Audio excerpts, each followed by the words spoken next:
আমি আসলেই ভাবিনি যে সফলতা পাবো বা আমরা সফল হতে পারবো, কারণ অনেক বাধা বিপত্তি অতিক্রম করে আজকে আমরা এই জায়গায় এসেছি।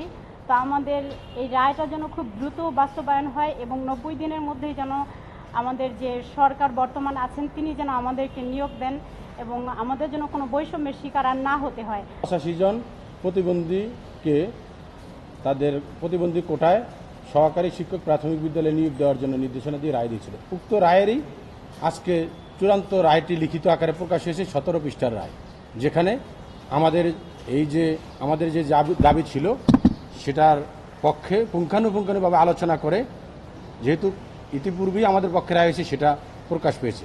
এই রায়ে যে বিষয়টি উল্লেখযোগ্য সেই বিষয়টি রয়েছে যে, যেহেতু এখানে একটি কথা আমি ক্লিয়ার করব যে এই রায় সার্কুলারটা কিন্তু ছিল প্রাথমিক বিদ্যালয়ে সহকারী শিক্ষক নিয়োগ সার্কুলার 2020 সালে। আজকের যে 24 সালের যে কোটা বাতিল এবং কোটার যে রায়, এটার সাথে তার কোনো সম্পর্ক নেই। এটা ছিল 2020 সালে। আমরা যে কোটা ছিল সেখানে আমরা প্রতিবন্ধী কোটা যে 10% চলমান ছিল, আমরা সেই 10% কোটার আলোকে সহকারী শিক্ষক পদে নিয়োগের জন্য আবেদন করি।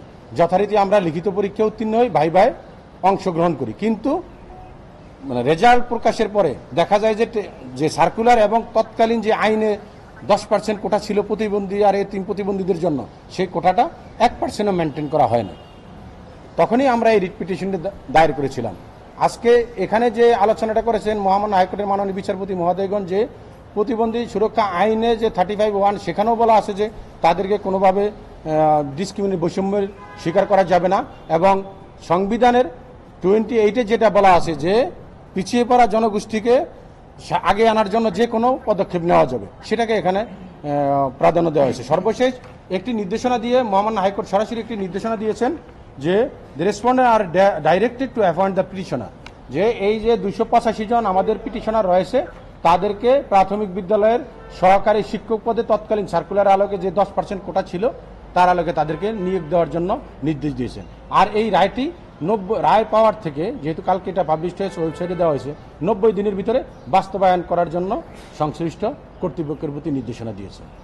আপনারা জানেন 2020 সালে প্রাথমিক সহকারী শিক্ষক নিয়োগে একটি এটা আপনার দুইটা শ্রেণীতে বিভক্ত।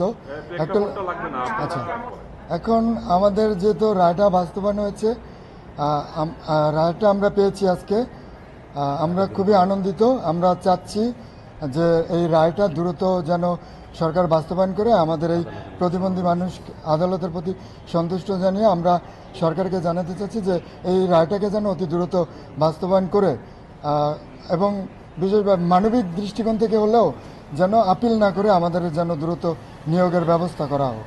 এটাই আমাদের প্রতিবন্ধীদের পক্ষ থেকে এটাই বলা। আর আপনাদের আরেকটা বিষয় জানিয়ে রাখি, সেটা হলো যে আমাদের এই রায়ের A to Z যত টাকা খরচ বা যত কিছু আমাদের সাথে যে আছে, উনি খুবই একজন মানে কি বলবো, ওনার সম্পর্কে বলতে গেলে আমাদের বলা মানে কথাই হবে না। ওনার নাম সিদ্দিকুল্লাহ মিয়া, উনি হাইকোর্টের আইনজীবী। আমরাও সেই একই মতামত বা একই আমরা আনন্দটা প্রকাশ করছি যে আমি আসলেই ভাবিনি যে সফলতা পাবো বা আমরা সফল হতে পারবো, কারণ অনেক বাধা বিপত্তি অতিক্রম করে আজকে আমরা এই জায়গায় এসেছি। তো আমাদের এই রায়টা যেন খুব দ্রুত বাস্তবায়ন হয় এবং 90 দিনের মধ্যেই যেন আমাদের যে সরকার বর্তমান আছেন তিনি যেন আমাদেরকে নিয়োগ দেন এবং আমাদের জন্য কোনো বৈষম্যের শিকার আর না হতে হয়। আর আমি ধন্যবাদ জানাচ্ছি সর্বপ্রথম আমার উপর আল্লাহকে, তারপর ধন্যবাদ জানাচ্ছি সিদ্দিকুল্লাহ স্যার। উনি আমাদের জন্য অনেক কিছু করেছেন, অনেক কিছু যা বলে আমরা ভাষায় প্রকাশ করতে পারবো না।